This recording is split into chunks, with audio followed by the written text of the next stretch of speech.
BusyBoxes, expert information on selling a property development. How do I decide whether to sell or let a developed property? You should really decide whether you're going to sell or let before you start, or even before you buy a property, certainly before you do the work, because it will affect what you end up deciding to do to it. If you've got to the end and then you decide, it's generally because something's gone wrong along the way. How do I establish an asking price?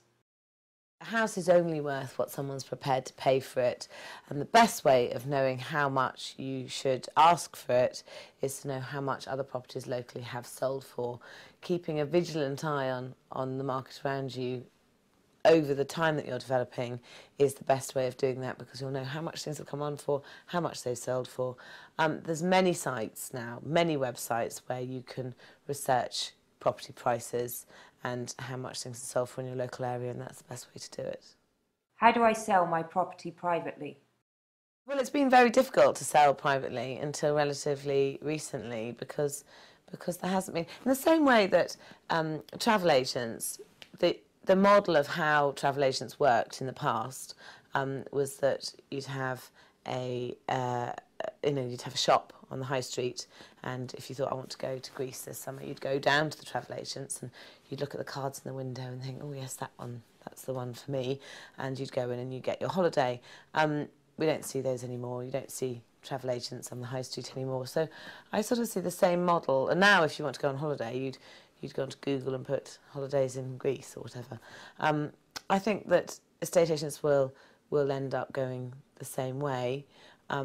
And because we don't really need to pay for expensive shop fronts and branded cars and coffee bars, and there's no need to do that.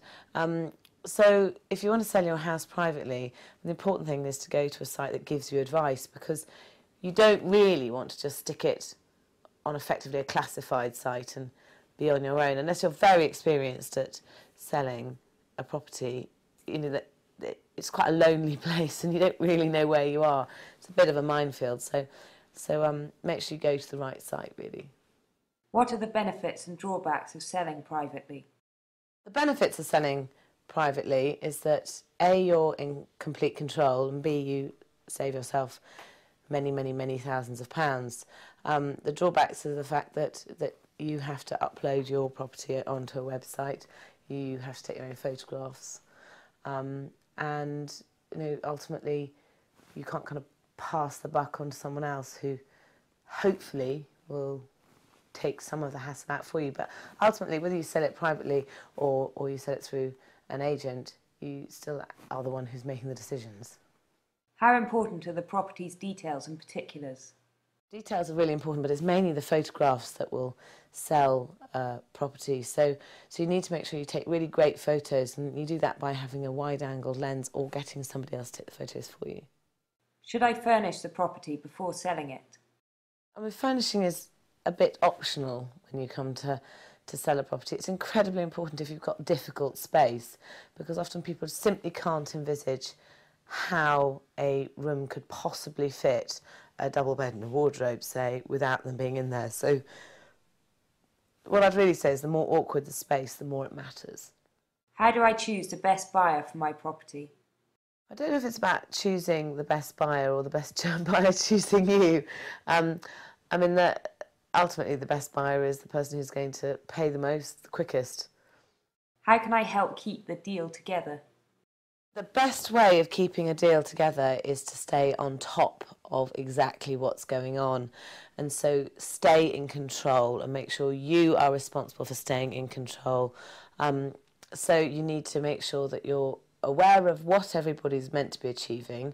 Everybody is trying to achieve the same thing, and that you're on track for doing that. So from the day you go under offer, make sure that you suggest and agree an exchange date, a completion date, you know whether they're getting a mortgage or not, and that you're how far down the process that is. So always make sure that you understand the process, that you don't kind of leave it and think, oh, hopefully it'll just sort of happen sometime, because it probably won't. What are your top tips for getting an offer? The most important way of getting an offer is to price it realistically so you actually get some interest and get some offers. You can put your house on for 7 million if you want, but if it's only worth 250,000, you're not going to get an offer. And you can even say it's reduced by 6,750,000 pounds, but people aren't that silly. So being realistic about your asking price is really, really important. Make sure it's clean, which is incredibly cheap to achieve, and that the house is relatively welcoming. www.busybox.com